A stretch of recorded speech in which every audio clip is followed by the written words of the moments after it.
सर्वमेतद्धृतं मन्ये यन्मां वदसि केशव। न हि ते भगवन् व्यक्तिं विदुर्देवा न दानवा।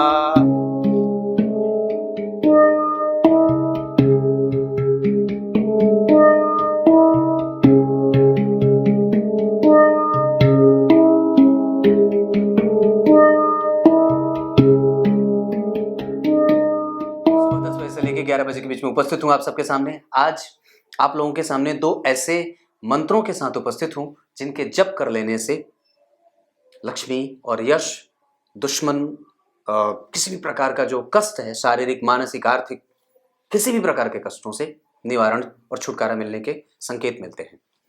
41 दिन तक इस मंत्र को प्रत्येक दिन 1 माला, 3 माला, 5 माला जप लेना है सुबह सुबह सूर्योदय से पहले। और जप लेने के बाद किसी अच्छे मुहूर्त का देख लेना चाहिए, जैसे नक्षत्र अच्छा हो, तिथि वगैरह अच्छे हो, जैसे गुरु पुष्य बन रहा हो या पुष्य नक्षत्र बीत रहा हो, अनुराध वगैरह अच्छे नक्षत्र बीत रहे हो। जैसे एकादशी से आरंभ किया, अगले 41 दिन तक जप लिया और जपने के बाद 41वें दिन तक, जिस दिन 41वां दिन बीतेगा उस दिन जितने मंत्र जपे हैं उसके 10वें हिस्से से फिर इस मंत्र से हवन करना है। और हवन कैसे करना है?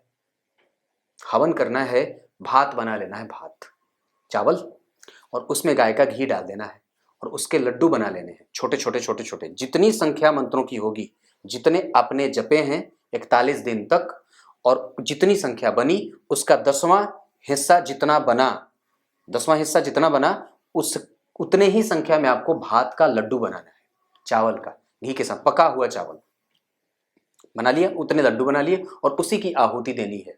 लकड़ी कौन सी होगी? बिल्वपत्र की लकड़ी, बेलपत्र, बेल की गुदी या बेल का जो सिरफल होता है ना, सिरफल, या अगर वो ना मिले तो आम भी कर सकते हैं, या खैर की लकड़ी हो जाए। ये चीजें, ये 3 में से कोई, आम की लकड़ी, खैर की लकड़ी या फिर बेल की लकड़ी सर्वश्रेष्ठ है। उसी से इसका जो है वो इसकी आहुति देनी है। ये मंत्र है ओम श्रीम नमः श्री कृष्णाय परिपूर्णतमाय स्वाहा।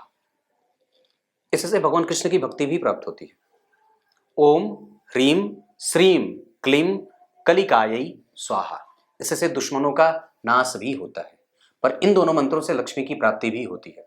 आप अपने हिसाब से जो मंत्र की आवश्यकता हो चुन लीजिए और फिर लग जाइए।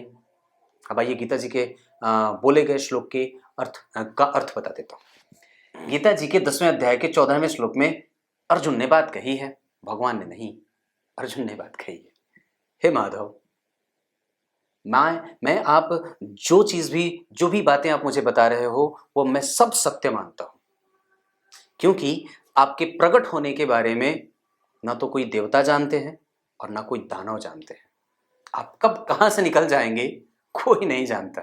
कभी खंबे से निकल जाते हो, कभी वृक्ष के पत्ते से निकल जाते हो, कभी वृक्ष फाड़ करके निकल जाते हैं, कभी गधे से प्रकट हो जाते हैं, कभी कहां से, कभी कहां से, कभी कहां से, और पता नहीं कहां कहां से।